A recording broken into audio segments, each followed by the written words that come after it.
gostaria de fazer uma oração. Acompanhe-me comigo. Querido Deus e Pai, nós começamos essa noite querendo te dar toda a honra, toda a glória e todo o louvor.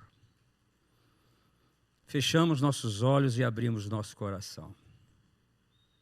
O assunto hoje é tão profundo, Senhor, tão maravilhoso,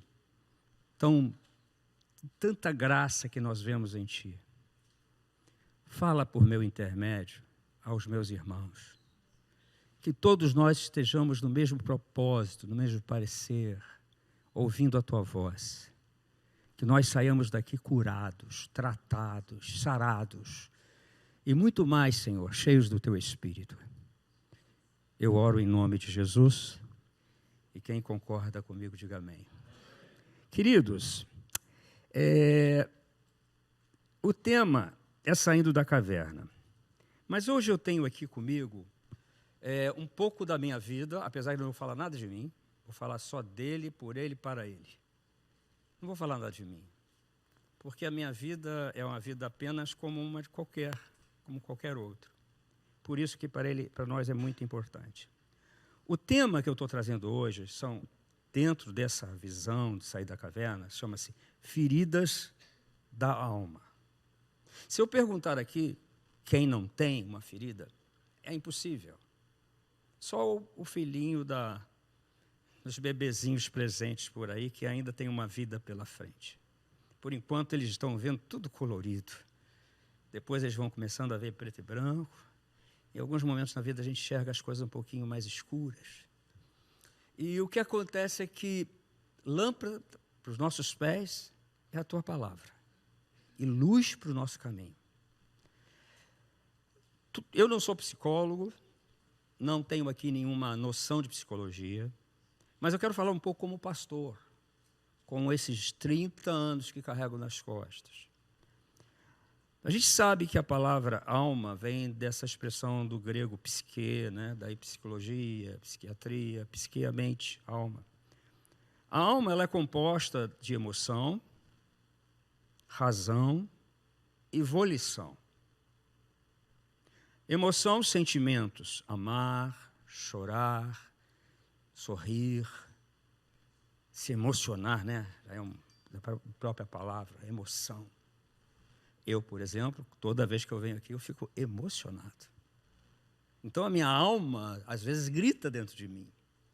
A minha alma já gritou outros tempos dentro de mim. E quando a alma começa a gritar dentro da gente, é um sinal que podemos até correr o risco de ter alguma somatização e acabarmos doentes por alguma coisa. Isso fisicamente, né? Então, a alma, sentimentos, razão é intelecto. Não é? Faculdade de entender, compreender, discernir as situações, ter a nossa inteligência.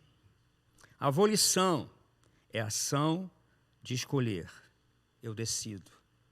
Eu quero, não quero, eu faço ou não faço. Então somos constituídos dessas coisas que acontecem. Somos alma, espírito e corpo. É uma trindade também. E dentro da nossa alma também existem essas coisas que elas não estão em nós, não fazem parte de nós, não é por acaso, ou porque nascemos assim e temos isso. A alma, eu sinto, eu penso sobre, eu decido o que ou não fazer. A alma também ela é imortal. Deus soprou em nossas narinas, ou melhor, na narina de Adão. Por isso que nós temos essa natureza chamada, né, natureza adâmica, aquele pé que se desvia para a direita e para a esquerda. Nós temos essa natureza adâmica que muitas vezes eu confesso, no trânsito sempre aparece. É o lugar que eu sou mais testado. No casamento não, eu sou bem casado. E sou bem mesmo. Deus me deu um presente. Então, minha alma é... vamos falar sério. A alma é imortal. Deus chegou, preparou o homem E disse lá em cima, né, batendo um papo, talvez a trindade, eu não sei se Deus falou aos anjos, arcanjos, serafins ou querubins, dizendo assim: façamos, a terra está sem forma e vazia. O Espírito de Deus paira sobre as águas. Façamos então o homem à nossa imagem, conforme a nossa semelhança. E lá foi feito, segundo a palavra, né, aquele barro vermelho, e fez lá, e disse: está faltando uma coisa. Não era a costela ainda. Está faltando o sopro de vida, que a Bíblia chama, por incrível que pareça, hálito de Deus. Uau! O hálito de Deus. É legal, né? Por isso que eu aprendi uma vez que a palavra do hebraico espírito é roá, por causa do de Deus. E Deus fez o homem à sua imagem, conforme a sua semelhança. E Deus, ao soprar em nossas narinas, a alma humana passa a existir como a palavra de Deus diz, alma vivente. Pelo menos esse é o que diz em Gênesis, né? Somos semelhantes a Deus em toda a nossa essência. Por quê? Deus é um ser inteligente. Deus é um Deus de decisões. Façamos. Deus faz acontecer. Olha como o ser humano tem em si as características da pessoa que nós não conhecemos pessoalmente. Pelo menos intimamente a gente tem uma certa relação. Mas assim, ao ver, Paulo diz que a gente vê como um espelho, né? Aquele latão polido daquela época, não havia espelho. Então, a alma humana tem dores e sofrimentos. Ao ser criado, o ser humano não foi feito à imagem e semelhança de Deus para sofrer. Deus nos fez semelhantes a Ele, sim, para vivermos uma vida, vivermos em... O que Jesus disse? Vivermos uma vida abundante. Agora, o que é ter uma vida abundante? Ter um bom carro, ter o carro zero, ter grana no bolso. Nossa, já passei tantos... Eu gosto de contar história, sabe? De fé. Já contei da pizza? Eu nem sei se já contei. Já contei? Ah, então vou contar da pizza. Nós fomos ajudar a abrir uma igreja lá em Friburgo, há muito tempo atrás. E eu sempre fui Durango Kid. Fui abrir, a gente vivia uma coisa chamada por fé, de fé em fé, literalmente. Você está indo por aí, nunca foi Durango Kid? Durango? Tal. Aí eu estou lá, tinha uma tal de Papillon naquela época, uma pizzaria. Eu paro assim, andando com o meu chevelho, eu e a minha esposa, só nós dois, curtindo. Vamos dar uma volta na praça, A gente não vai comer nada. Pátio, eu só estou com 30 cruzeiros no bolso. Estava no talão de cheque, naquela coisinha que fica assim do lado. E a pizza era 30 cruzeiros. Ela falou assim, vamos pela fé. Tu paga? Não, vamos pela fé, Deus vai abençoar. Aí chegando lá, sentamos como se tivéssemos grana. Eu não tinha grana. E às vezes, de vez em quando, fico sem. Mas estava lá, sentado e tal. Garçom, por favor. Garçom, não. A conta, por gentileza. Ela já está paga. Eu falei, o quê? Eu olhei para ela. Aí ele apontou assim no canto. Tinha uma família jantando. Que eu não conhecia. Mas ele já me conhecia. Ele fez assim para mim. Eu falei, caramba. E foi verdade. E não é a cabecinha dela ali. Vamos pela fé. Crê no Senhor teu Deus, estareis seguros. Crede em seus profetas e prosperareis. 2 Crônicas 20:20. Então, ao sermos criados, nós não fomos feitos essa imagem tão linda de Deus para viver sofrendo. Deus nos fez semelhantes a Ele, sim, para uma vida abundante. E com isso, fazendo com que aquilo que o pastor Gabriel falou aqui, relação íntima com Deus. Se relacionar com Deus, queridos, é um processo. Não é da noite para o dia. Não é da noite para o dia. Relacionar-se com Deus é acima de tudo quanto é visão de religiosidade. Não é a praticidade de ser um bom evangélico. Eu sou certinho, dou até dízimo. Mas é como se, de fato, o novo nascimento fosse uma coisa sempre presente aqui dentro, diariamente. Aonde o novo nascimento, ou então aquela batida que o Espírito Santo dá na gente, a gente começa a ter aquele gozo espiritual, e a gente quer cada vez mais. Eu digo, com todo respeito ao Senhor, é viciante a presença de Deus. Quero sempre mais. Eu quero sempre ter mais aquela experiência que eu tive ontem. E, nossa, hoje terminou. Que às vezes a gente normalmente tem retiro, e o fogo desce, e as coisas acontecem, e a gente tem que usar, é a mesma coisa que Moisés, né? Desce e fica totalmente assim, depois a coisa vai se desvanecendo. E eu corro o risco de perder coisas. Você sabe que bênção, a gente pode, nas bênçãos, a gente pode... Ela tem que ser conservada e ser relembrada sempre, exercitada.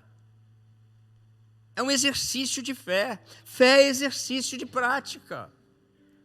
Fé é exercício de existência. Fé é aquilo tudo que necessitamos mais do que para crer. É realmente se relacionar de forma tão íntima com a palavra de Deus, que quem dera que eu às vezes sentisse o aroma, né? O perfume, quem dera, o perfume de Cristo. Então a nossa vida, ela é uma vida, nós somos seres relacionais, de relação, por isso que Deus não é bom que o homem viva só. Agora, o relacionamento com o Espírito Santo gera santidade. Agora, o que é santidade? A palavra kadosh, né, do hebraico, tem esse contexto de algo que é separado. Não é separado, é o santo. Não, é que Deus nos separa para Ele, para termos comunhão com Ele. Adão, contei aqui uma semana passada, onde estás? Te procurei, cara. A pessoa Deus falando assim com Adão, aí, cara, estou brincando, pode rir. Então, a nossa vida, o Adão está lá e tal, e Adão diz, eu estava aqui, onde é que você estava? Descobri que eu estava nu. Cara, por quê? Isso é simbológico, né? Simbológico é ótimo, simbólico, né? Não erra não, eu não falo igual ao Samuel não, que fala inglês, missionário, é simbólico, é algo simbólico, né? E essa natureza que Adão já gerou nele, já o fez ver o que a pureza foi embora. Eu não sei se você já passou pelo processo assim de ser novo convertido, que tudo é tão bonito, tão lindo, que não há erro em lugar nenhum. Depois você vai ficando cobra criada, macaco velho, a gente vai vendo as coisas. Mas o importante, gente, é não deixar aqui de sermos simples como as pombas. É super importante isso. Eu não quero perder isso. Eu não quero perder uma coisa chamada primeiro amor. Eu não quero. Você sabe, eu boto lenha nesse primeiro amor todo dia.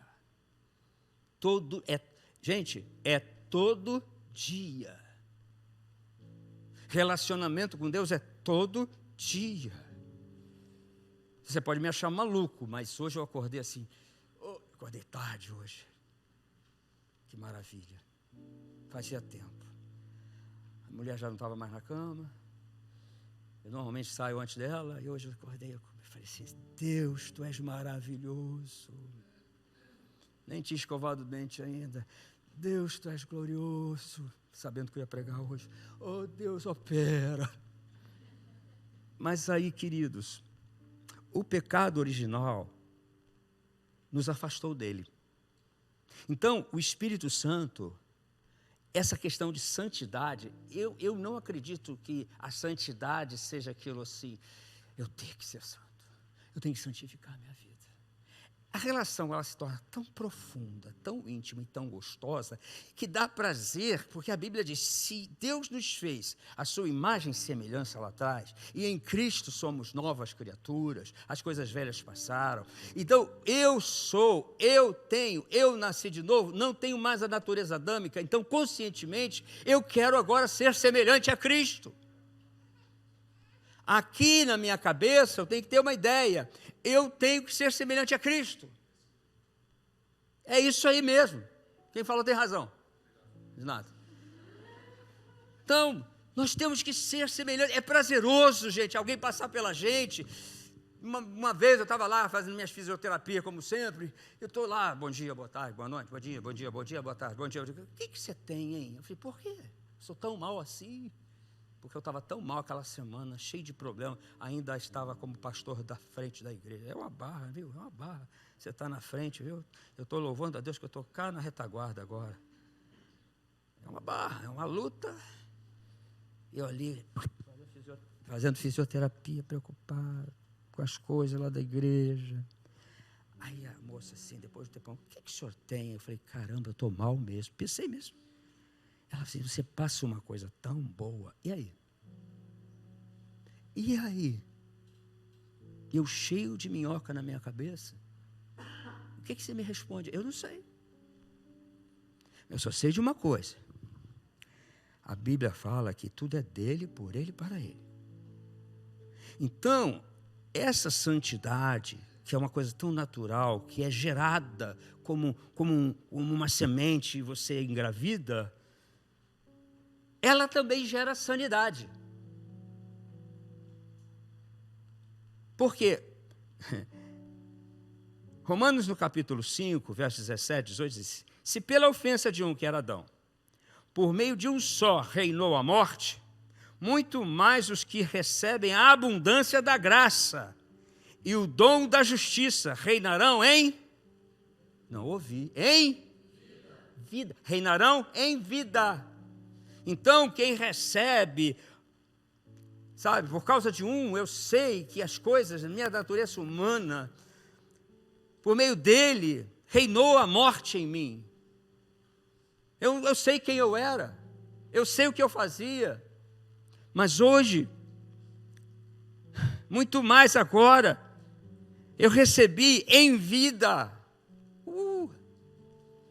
abundância da graça, dom da justiça, por meio de um só, a saber quem? A saber quem? Jesus Cristo. Vocês estão aqui? Ei, fazer igual o pastor Samuel. Oi. Amém. Jesus. Se por meio de um veio a morte, por meio de outro veio a vida. Em vida. Diz mais. Por uma só ofensa veio o juízo sobre todos os homens, para a condenação, para todos, assim também por um só ato de justiça, que foi para a remissão dos nossos pecados, a cruz, veio a graça sobre todos os homens, para que a justificação que dá vida. Palavra hebraica, né?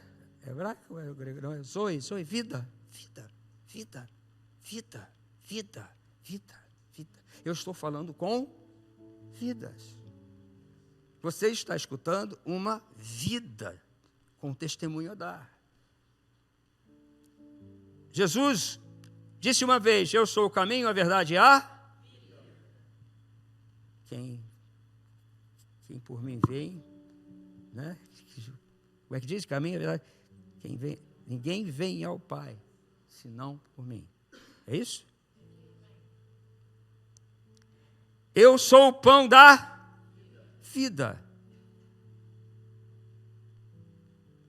Quem de mim se alimenta, alguém sabe o restante? Por mim viverá. Quem de mim se alimenta? Jesus não estava falando carne, hóstia ou pão.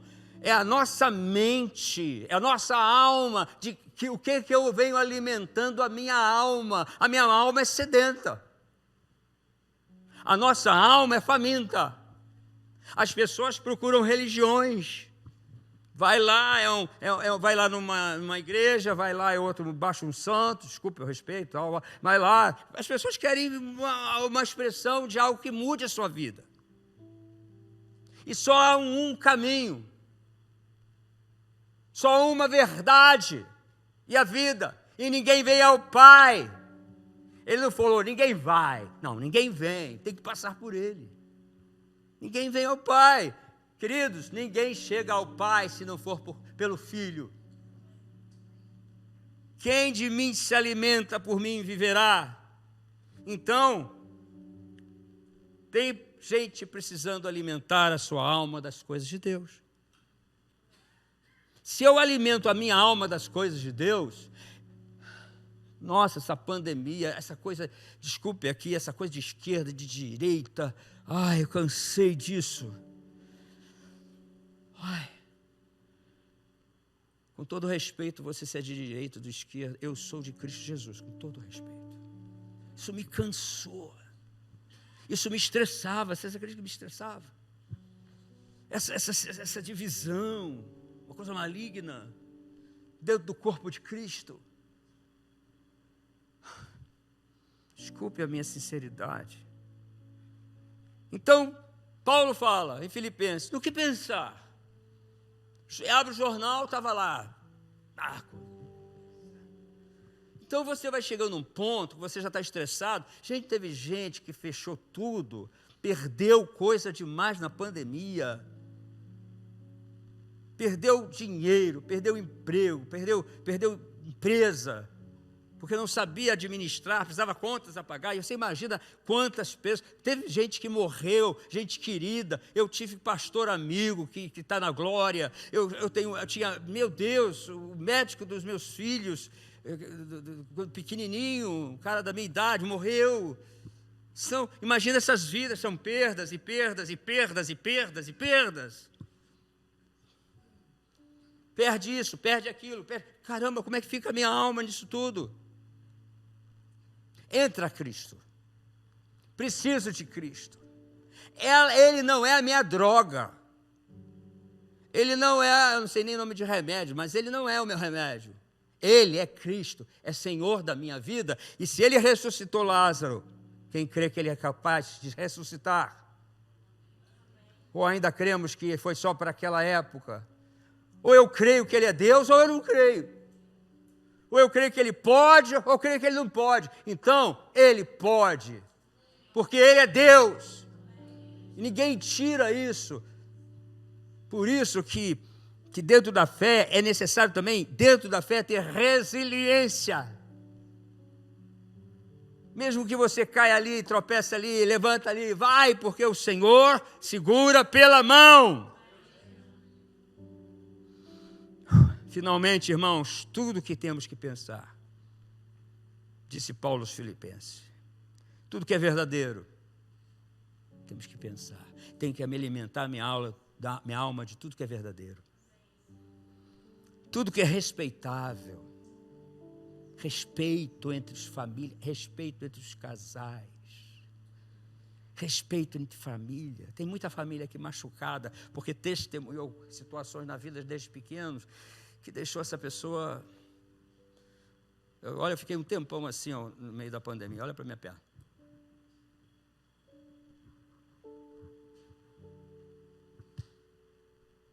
Quantas vezes eu me peguei assim, por uma coisa chamada estresse. Minha perna estava lá dizendo, tem alguma coisa aí que não está legal. E aí, somatizamos. A palavra grega para corpo é soma. Psicossomático, eu já falei sobre isso aqui. Doenças. Momentos na nossa cabeça que a gente diz, caramba, de onde vem isso? Eu agora estou com mania de dar, às vezes, Satanás, está amarrado. Eu digo, eu sei de onde veio esse pensamento. Isso chama discernimento. E a gente, para centrar a vida com Cristo, a gente não pode fugir dessas duas coisas aqui. Disso, o nome disso alguém sabe? Pois é. Isso aqui, eu falei, não, Senhor, eu vou levar a tua palavra. Eu vou ler a tua palavra, porque eu ainda não cheguei lá. Então, esses abusos, essas situações, nos adoecem emocionalmente. E às vezes acontecem situações que as pessoas linkam uma coisa a outra, e de repente não sabem, lá no inconsciente, e a gente tem certos gatilhos em certas situações. A gente explode com quem não tem que explodir, porque lá dentro da gente tem histórias que aquela situação está acontecendo. Um gatilho aqui, um gatilho ali. E a gente começa a sofrer. E Jesus não nos chamou ao sofrimento. Eu quero viver uma vida. Eu fui privado, quase fui privado de estar vivo e de estar aqui. Mas o Senhor me deu a oportunidade de viver outra vez a vida. Eu tenho olhos, sou inteligente, tenho vontade, aleluia! Eu sou semelhante a Cristo. Eu quero isso para mim. É quando eu orar pela pessoa, crendo que é Jesus que está curando ela. Essa é a vontade que eu tenho de viver. Eu gostaria que você abrisse a tua palavra agora em Mateus, capítulo 5. Vem cá, menina, vem cá. Está grudado, está colado. Mateus 5. Se você tem a Bíblia, né? Eu tenho, eu trouxe. Tem cheiro de Bíblia. Eu primeiro anoto tudo aqui para depois anotar aqui. Verso 5. Desculpa, Mateus não. Erro meu. Marcos 5. Está errado lá, então é Marcos 5. Erro meu, perdoe. O nome dessa é a mulher impura. Verso 25. A mulher impura. Aconteceu que certa mulher que havia 12 anos vinha sofrendo de uma enfermidade, de uma hemorragia, e muito padecera à mão de vários médicos, tendo despendido tudo quanto possuía, sem, contudo, nada aproveitar, antes, pelo contrário, indo a pior. Tendo ouvido a fama de Jesus, vindo por trás dele, por entre a multidão, tocou-lhe a veste, porque dizia: se eu apenas lhe tocar as vestes, ficarei curada. E logo se lhe estancou a hemorragia e sentiu do corpo estar curada por seu flagelo. Jesus, reconhecendo imediatamente que dele saíra poder, virando-se no meio da multidão, perguntou: quem me tocou as vestes? Vês que a multidão te aperta e dizes: quem me tocou? Ele, porém, olhava ao redor para ver quem fizera isso. Então a mulher, atemorizada, trêmula, côncia de tudo que lhe acontecera, veio e prostrou-se diante dele e declarou-lhe toda a... E lhe disse: filha, a tua fé te salvou, vai-te em paz e fica livre do teu mal. E eu comecei a observar várias coisas aqui. Por que eu botei como mulher impura? Por quê? Porque lá havia uma lei em Levítico, dizendo que se a mulher passasse do seu tempo natural, da sua menstruação, e daquele tempo ela mantivesse dias e dias e dias sangrando, ela teria que ser colocada do lado de fora, porque ela é considerada impura, imunda. Numa época que não havia absorventes, usava um pano. Eu ouvia das minhas antigas lá, assim, um paninho menstrual. E você sabe como se trata, você já ouviu a palavra assim, trapo de imundícia? Que a nossa justiça é como trapo de imundícia. Sabe o que é trapo de imundícia? O paninho menstrual. Incrível. O olhar daqueles homens daquela época, segundo a lei, lá em Levítico. Mas o que acontece é que Jesus era o verbo vivo. E ela obedeceu, ela sabia que só a veste precisava ser tocada. Ela não podia tocar em ninguém. Então ela tocou na veste. E Jesus disse assim: quem me tocou a veste? Cara, que bacana. E essa palavra tocar aqui, queridos, vai lá pesquisar. Significa assim, como se fosse um toque de uma mulher. Jesus sabia que uma mulher tinha tocado ele. Tocou as vestes dele. Porque essa palavra tocar lá no grego tem outra, depois você pesquisa, porque eu não quero entrar em detalhes aqui não. Então essas vestes, ela fala assim: ficarei curada. E ele fala aqui, olha só, e logo lhe estancou a hemorragia e sentiu seu corpo estar curada do seu flagelo. Flagelo é açoite, Flagelo é pancada. Flagelo é você estar passando por uma situação de fora para dentro. Era um flagelo. Ela vivia um tormento além do mal-estar, senhoras e senhoritas. Quer ficar 12 anos com um sangramento, provavelmente muito anêmica ela deveria ser. Então eu vejo que você vê aqui a lei e a graça. E ele responde assim, 3 coisas que me chamam a atenção. E ele fala assim, e prostrou-se diante dele e declarou toda a verdade. Ele disse, filha, olha que carinho, filha, foi a tua fé. 2, vai-te em paz. 3, fica livre. Ela era prisioneira do seu flagelo. A pessoa fica prisioneira. Você sabe que tem gente que é prisioneira de assédio moral?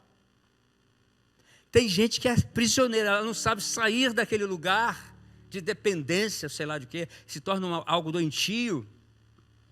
Mas Deus nos abre os olhos, Deus nos dá entendimento para traçar nossa vida. Para tomarmos decisões. Não quero mais. Eu não quero. Queridos, sobre um pecado contínuo, é decidir, cara, eu não quero mais. Eu não quero mais. Eu não quero mais. Mas o que tem? Isso é tão normal. É normal. Falando a minha linguagem. Você tem certeza? Tenho. Eu não quero mais. Mas por quê? Você agora virou crente? Não. Eu sou filha de um Deus vivo. Filha, a tua fé. Queridos, eu estou sentindo uma presença tão maravilhosa aqui nesse lugar. Tão maravilhosa. Ai. O herói leproso, 2 Reis. Deixa aqui eu comunicar com vocês. Novo Testamento é primeiro. Antigo Testamento é primeiro. Cartas, livros. Só para guardar, tá bom? Nós estamos lendo os livros, os rolos. Naamã, comandante, vamos pegar a Bíblia que é melhor, não quero ler o tablet, não. Glória, eu quero ler e cheiro a Bíblia. Você sabe que eu cheiro a Bíblia? Adoro o cheiro de Bíblia. Quanto mais velha, mais gostosa. Não é quanto mais velha, mais gostosa que você pensou, não. Hein? É Bíblia. Minha esposa não é bonita? Não, ela é bonita mesmo. Naamã, comandante do exército, rei da Síria, era grande homem diante do seu Senhor. E de muito conceito, porque por ele o Senhor dera vitória à Síria. Ele era herói da guerra, porém leproso. Saíram tropas da Síria, da terra de Israel, levaram cativa uma menina que ficou ao serviço da mulher de Naamã. Disse ela à sua senhora, tomara meu senhor estivesse diante do profeta que está em Samaria, e ele o restauraria da sua lepra. Então foi Naamã e disse ao seu senhor, assim e assim falou a jovem que é da terra de Israel. Respondeu o rei da Síria, vai, anda, enviarei uma carta ao rei de Israel. Ele partiu, levou consigo 10 talentos de prata, 6.000 ciclos de ouro, 70 quilos, e 10 vestes festivais. Levou também ao rei de Israel a carta, que dizia, logo em chegando esta carta, saberás que eu te enviei Naamã, meu servo, para que o cures de sua lepra. Tendo lido o rei de Israel a carta diplomática, rasgou as suas vestes e disse, caso sou eu com poder de tirar a vida ou dá-la, para que este envie a mim um homem para curá-lo de sua lepra? Notai, pois, e vede que procura um pretexto para romper. Eles eram vizinhos e de vez em quando havia guerra entre eles. Ouvido por Eliseu, o homem de Deus, que o rei de Israel rasgara suas vestes, mandou dizer ao rei, por que rasgaste tuas vestes? Deixa-o vir a mim e saberá que há Deus em Israel, há profeta em Israel. Desculpa. Veio, pois, Naamã com os seus cavalos, seus carros e parou na porta da casa de Eliseu. Então Eliseu lhe mandou um mensageiro, dizendo, vai-te, lava-te 7 vezes no Jordão, e a tua carne será restaurada. Fale comigo, restaurada. E ficarás limpo. Naamã, porém, muito se indignou e se foi dizendo: pensava eu que esse camarada sairia, não, que ele sairia ter comigo, pôs-se de pé, invocaria o nome do Senhor seu Deus, moveria a mão sobre o lugar da lepra e restauraria o leproso. Não são porventura Abana e Farfar, rios de Damasco, melhores do que todas as águas de Israel? Não poderia eu lavar-me neles e ficar limpo? E voltou-se e se foi com indignação.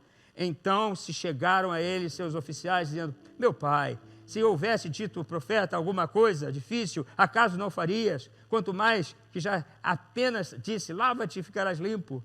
Então desceu e mergulhou no Jordão 7 vezes, consoante a palavra do homem de Deus, e a sua carne se tornou como carne de uma criança, e ficou limpo. Da mesma forma, o que acontece é que Naamã, assim como essa mulher, tinham exatamente esses sofrimentos que era uma coisa dramática e esgotante. Ambos viveram os seus dramas e viviam os seus dramas. Ela era uma impura tanto aos olhos da sociedade da época quanto a todos. Segundo, as leis de Israel, no livro Levítico, uma mulher, que também uma mulher, continuava a ter fluxo de sangue, da mesma coisa o leproso. Lembrando que o texto usado, o flagelo, serve também para esse homem, considerado uma pessoa impura, e também era visto como uma punição. Flagelo, apesar dele não ser um judeu, para ele era muito mais vergonhoso, sendo um herói, do que para muitos, por causa da sua autoestima. Um segredo. 7 é um número bíblico. É um dos números bíblicos. 7, 3, 12. E 7 tem como o seguinte, eu até separei aqui. 7.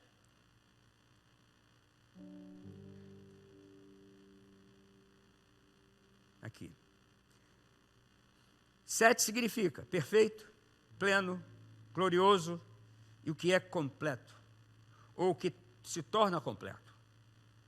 Então, quando ele chega e manda 7 vezes, é algo que ele tinha que ultrapassar toda sua condição de pensamento. Não é da forma que eu quero. Quando ele diz assim, pensava eu, ele tinha uma falsa expectativa, como muitos de nós temos. Falsa expectativa. Ele teve que se despir e mostrar a sua lepra. O grande herói tinha que tirar a armadura. Quando os soldados falam assim, paizinho, o que tem? O que custa? Você sabe por quê, né?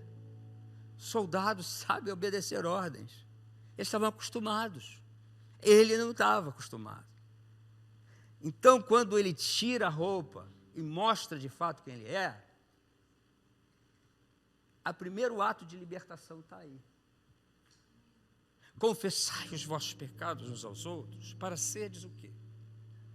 Procurar alguém, diz, cara, eu pequei, me ajuda a me reerguer. Ao invés de apontar, dar a mão. Então, quando a gente se mostra, a gente se revela quem é, todos veem. É o primeiro passo para a nossa cura emocional. Segundo, ela falou toda a verdade. Foi verdadeira. Tudo que é verdadeiro. Eu entendo que devo viver de modo a me aperfeiçoar, viver em plenitude, gozar das coisas gloriosas. Deus quer que eu me sinta completo e pleno. Ou eu estou pregando mal, ou eu estou pregando muito bem. Porque a gente está silêncio. Será que tem alguém dormindo aqui? Está todo mundo certo. Alguém está zangado comigo? Eu mudo a pregação.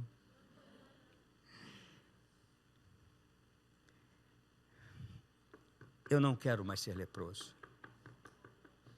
eu pago o preço 7 vezes. Então vamos lá. Eu não quero ter mais essa hemorragia, nem que se eu toque nas vestes dele. Decisão.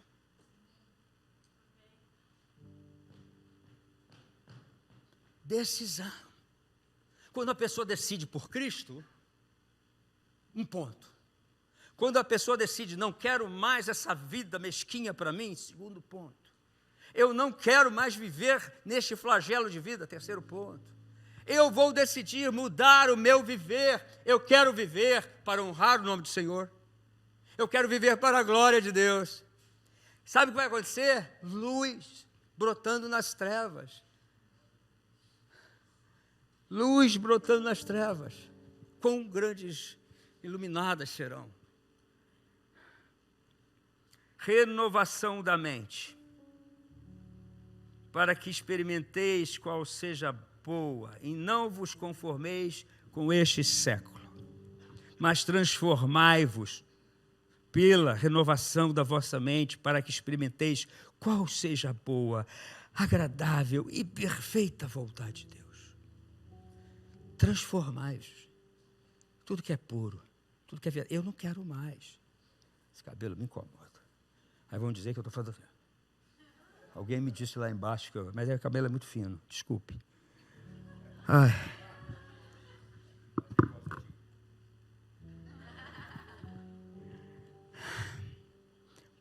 Primeiro passo para a cura.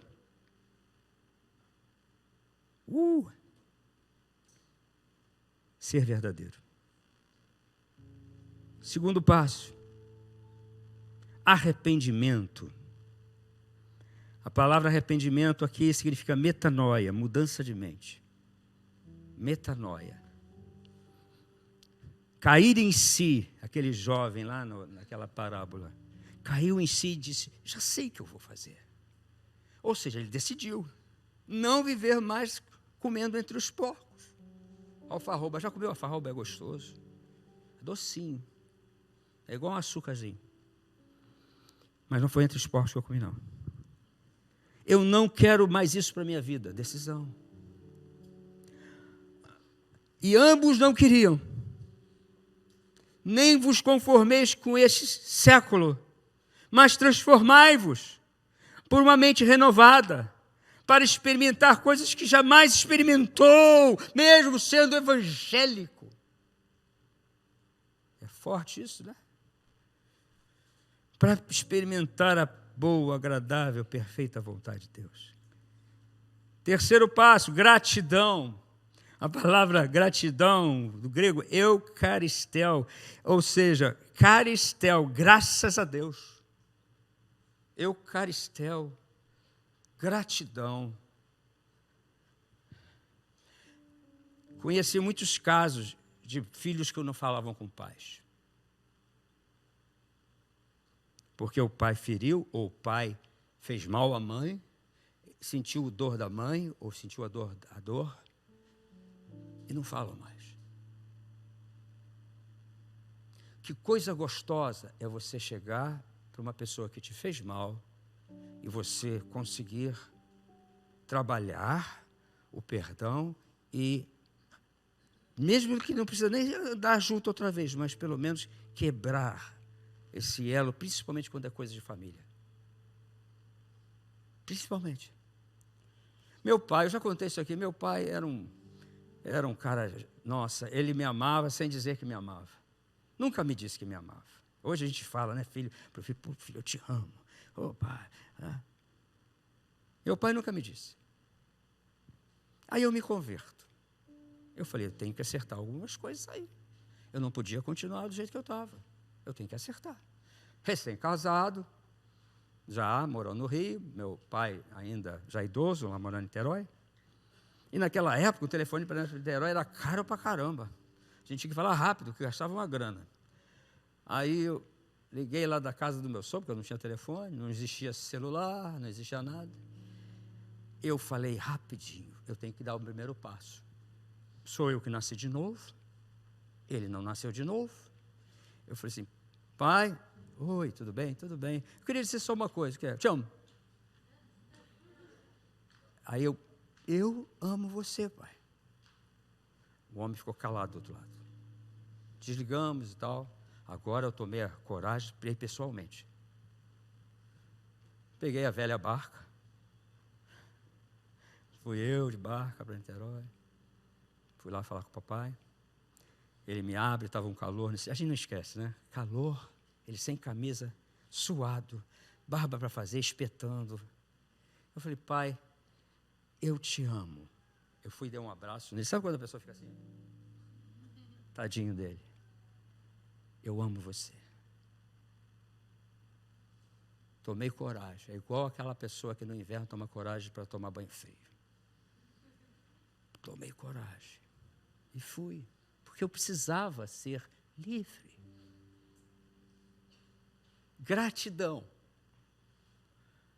Pai, eu quero dizer que eu sou grato a beça por tanta coisa boa que você me fez. Por quê? Porque a gente tende a olhar o que é feio, o que é ruim, o que é sujo, que é doentio, que machuca. A gente nunca procura o lado bom que existe. Só falta florescer através de eu regar aquilo. Eu tenho que regar aquilo. Obrigado pelo amém, esposa. Ele volta para o profeta e disse, eu estou limpo, eu devo isso ao Deus de Israel, eu tenho gratidão. Pegou, recebe. Aí ele disse, de maneira nenhuma vou receber. Né, disse Eliseu. Então deixa eu levar um pouco dessa terra daqui para a minha terra. Gratidão. A gratidão cura. Obrigado, Pai Celeste. Obrigado. Cara, eu gosto de agradecer as pessoas quando me fazem um favor. E há um segredo do obrigado e do muito obrigado. É muito obrigado. É forte. Oh, palavra forte. Ela se prostra diante dele e diz toda a verdade. Ela se prostra. E a palavra prostração no grego é humos. Diante de Jesus e o reconheceu. Humildade, humos. Humilhação, humos.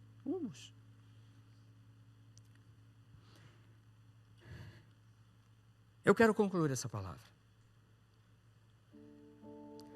Lembra quando Jesus já ressurreto, né? Diante dos seus discípulos na praia? Ele chega para Simão e diz, tu me amas? Pergunta 3 vezes, como nós sabemos.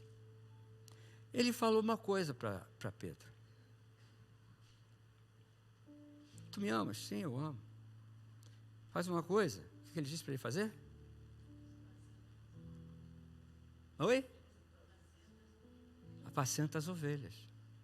Segunda vez, tu me amas? Cuida dos meus cordeiros. Lembra disso? Toda palavra de amor tem que ter atitudes de amor. Então, Pedro, prova. Você ama a Deus? Prova.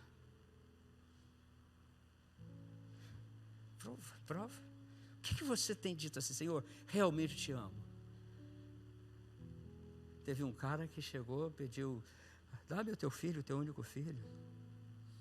Esse camarada já era idoso, só tinha um filho. Tinha outro lá também, lá pelas beiradas lá. Aquele a quem tu amas. Aí quando Abraão vai cutelar o garoto, agora eu sei, eu conheço você, conheço teu coração. Eu sei quem você é. Então eu tenho, só para terminar, essas 2 perguntas. Se você ama ao Senhor, ou quem sabe essa palavra hoje, eu falo isso com muita autoridade, viu? Porque eu sei o que é ter depressão.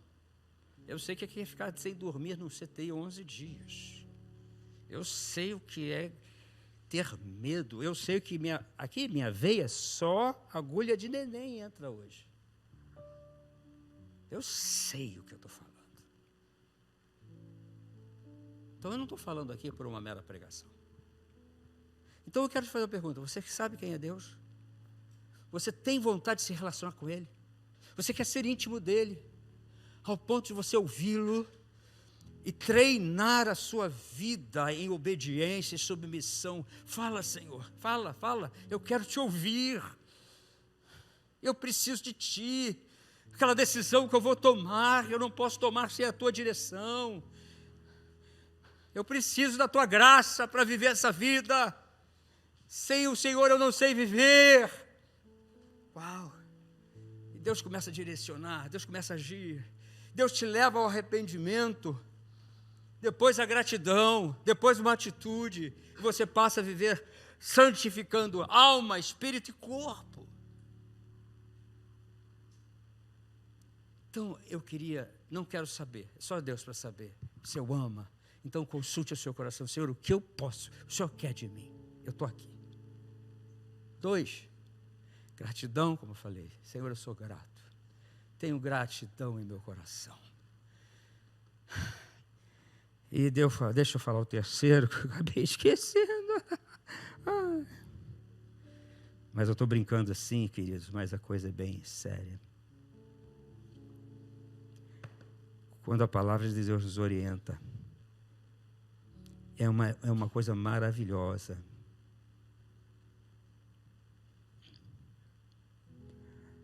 Falei do arrependimento, humildade e humilhação. Foi a primeira. Eu não posso me ajoelhar. Faz anos que eu não consigo me ajoelhar. Mas é tão bom a gente se ajoelhar na presença de Deus, sabia? Dá uma sensação de sou tão pequeno diante dele. E eu sei que Deus quer curar pessoas em nosso meio. Eu gostaria que você curvasse sua cabeça. Permita-me orar.